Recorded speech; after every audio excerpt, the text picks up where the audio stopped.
Robert F. Kennedy Jr., the know-nothing quack Republicans put in charge of America's health, stood behind a podium bearing the seal of the U.S. Department of Health and Human Services on April 16 and said this about children with autism. These are kids who will never pay taxes. They'll never hold a job. They'll never play baseball. They'll never write a poem. They'll never go out on a date. Many of them will never use a toilet unassisted.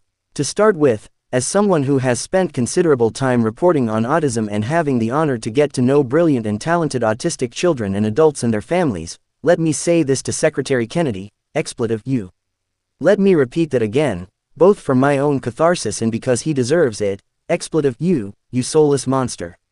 Kennedy dehumanizes autistic kids while denying proven science is degrading. Dehumanizing language is both preposterously inaccurate and wildly insulting. It's the language of people who think children with disabilities have no value or are a drag on society. Need a break? Play the USA Today Daily Crossword Puzzle. Kennedy's first thoughts in that screed were that kids with autism will never pay taxes or hold a job. That tells you all you need to know about him. In an administration populated with unjustifiably self-assured losers, Kennedy stands out as one of the most farcical. A man with no medical experience who spent years spouting dangerous anti-vaccine garbage is now head of the Department of Health and Human Services and has decided that he alone can figure out something as complex as autism. Setting aside the deeply offensive nature of the aforementioned comment, Kennedy used his news conference to declare, wholly incorrectly, that autism is a preventable disease and is caused by environmental exposure to some mystery toxin.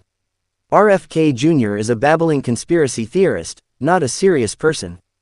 Dr. Joshua Anbar, an assistant teaching professor at Arizona State University who helped collect data for the U.S.